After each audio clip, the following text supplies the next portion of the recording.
तो आज फिर मैं एक नई वीडियो के साथ आपके सामने प्रस्तुत हूं और आशा करता हूं कि आप लोग अपने उद्देश्य के प्रति दृढ़ संकल्प के साथ समर्पित होंगे। अगर समर्पित नहीं है तो हो जाइए, क्योंकि टाइम बहुत कम है और काम बहुत ज्यादा।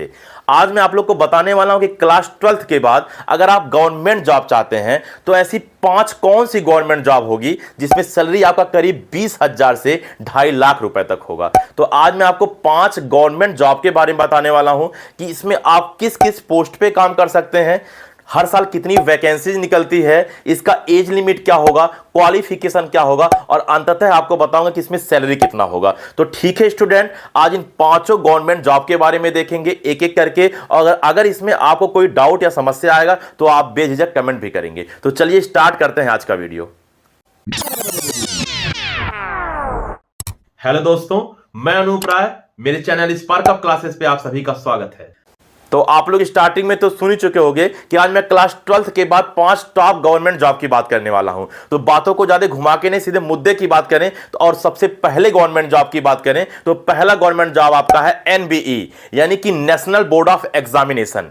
इसमें जो आपको पोस्ट मिलेगा वो जूनियर असिस्टेंट का मिलेगा और इसमें जो वैकेंसी होती है वो प्रत्येक साल आपका 40 से 60 वैकेंसी निकलती है, यानी कि 40 से 60 सीट होती है जिसमें आप ये जूनियर असिस्टेंट का पोस्ट पा सकते हैं। अगर मैं इसके एज लिमिट की बात करूं तो 18 से 27 साल होगा। अगर मैं इसके क्वालिफिकेशन की बात करूं तो आपका 12th पास होना जरूरी है और साथ ही साथ आपके पास कंप्यूटर की बेसिक नॉलेज होनी चाहिए।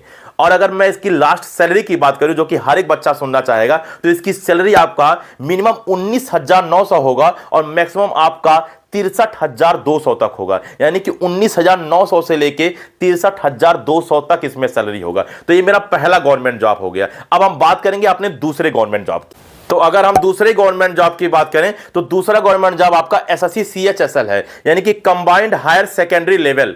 इसमें जो पोस्ट है आपका वो पोस्ट है डीईओ, यानी कि आपका डाटा एंट्री ऑपरेटर का। आपका दूसरा पोस्ट हो जाएगा एलडीसी का, यानी कि लोअर डिवीजन क्लर्क का। और जो तीसरी पोस्ट की बात करूं वो सीसी, यानी कि कोर्ट क्लर्क का, यानी कि आपके इसमें 3 पोस्ट हैं। अब बात करूं कि इसमें प्रत्येक साल कितनी वैकेंसीज होती हैं, तो आप वैकेंसीज सुन के आप बिल्कुल चकाचौंध हो जाएंगे। इसमें टोटल आपका 5,000 वैकेंसी एक साल के अंदर निकलता है, 5,000 वैकेंसी। अब बात करें कि इसका एज लिमिट क्या होगा, तो इसका भी एज लिमिट आपका 18 से 27 साल तक होगा।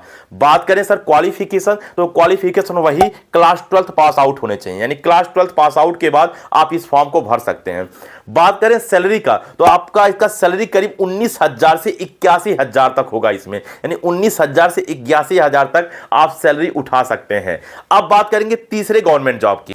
अब बात अगर तीसरे गवर्नमेंट जॉब की करूं तो तीसरा गवर्नमेंट जॉब DSSB है, यानी कि Delhi subordinate service selection board. ये एक ऐसा एग्जामिनेशन है जो कि दिल्ली गवर्नमेंट कंडक्ट कराती है, यानी कि दिल्ली गवर्नमेंट के द्वारा ये एग्जाम कंडक्ट कराया जाता है। इसमें जो पोस्ट है इसमें मल्टीपल पोस्ट होती है, कोई एक पोस्ट नहीं होता है। जैसे आपका लैब टेक्नीशियन हो गया, फार्मासिस्ट हो गया, एएनएम हो गया, आपका सुपरवाइजर हो गया, स्टोर कीपर हो गया, स्टोर सुपरवाइजर हो गया, बहुत सारे इसमें मल्टीपल पोस्टेज होते हैं और इसके कई एडवर्टाइजमेंट आपके एक साल में निकलते हैं। अगर वैकेंसी की बात करें कितनी वैकेंसी होती है, तो इसमें वैकेंसी करीब करीब आपका 400 से लेके 1,000 तक वैकेंसी निकलता है। अलग अलग पोस्ट के लिए अलग अलग वैकेंसीज होता है इसका।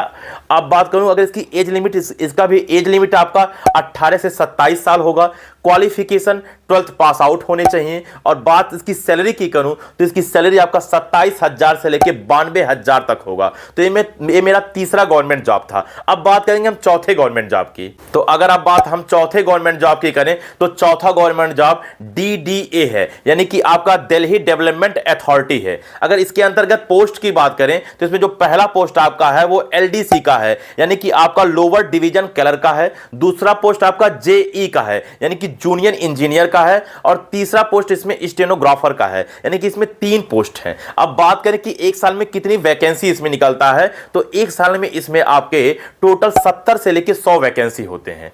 एज लिमिट की बात करूं तो वही 18 से 27 साल तक। और क्वालिफिकेशन की बात करूं तो आप क्लास 12th पास आउट होने चाहिए। और बात अगर इसमें सैलरी का करूं तो आपका इसमें सैलरी 80,000 तक है, यानी कि 80,000 तक है। तो ये आपका चौथा क्या बोलते हैं गवर्नमेंट जॉब के बारे में बताया। अब बात लास्ट करेंगे 5वें गवर्नमेंट जॉब। अब अगर लास्ट और 5वें की बात करूं तो एनडीए है, यानी कि नेशनल डिफेंस एकेडमी। अगर मेरे अनुसार बात किया जाए तो ये 5 में से सबसे टॉप लेवल का गवर्नमेंट जॉब है। एनडीए, नेशनल डिफेंस एकेडमी, क्योंकि इसमें जो आपका पोस्ट है वो ऑफिसर रैंक का पोस्ट मिलता है इंडियन आर्मी में, इंडियन क्या बोलते हैं नेवी में और इंडियन एयरफोर्स में, यानी कि इन तीनों में आप ऑफिसर रैंक के पोस्ट पाएंगे। बात करें कि सर इसमें वैकेंसी कितनी होती है, तो इसमें वैकेंसी आपका एक साल में 2 बार एग्जाम होता है और 370 वैकेंसी होती है। एज लिमिट आपका एज 16.5 साल से 19.5 साल के बीच होना चाहिए। क्वालिफिकेशन आप क्लास 12 पास आउट होने चाहिए। और अगर इसमें सैलरी की बात करूं 56,000 से लेके आपका 2.5 लाख रुपए तक होता है। अलग अलग पोस्ट पे अलग अलग हिसाब से इसका सैलरी भी होता है। तो आज मैं क्लास 12 के बाद 5 गवर्नमेंट जॉब कौन कौन से हैं वो मैं आपको बताया। उम्मीद करता हूं कि आपको वीडियो अच्छा लगा होगा। और अगर आपको इन 5 गवर्नमेंट जॉब पे डिटेल वीडियो चाहिए, जैसे एनडीए का या एसएससी का, कि सर एग्जाम पैटर्न क्या है, सर सिलेबस क्या है, एलिजिबिलिटी क्राइटेरिया क्या है, पूरी की पूरी अगर आपको डिटेल वीडियो चाहिए तो आप मेरे से कमेंट में कहो, मैं आपके लिए हमेशा वीडियो बनाने के लिए तैयार हूं। तो ठीक है स्टूडेंट, इस वीडियो में इतना ही, मिलते हैं अगले वीडियो में, तब तक के लिए जय हिंद।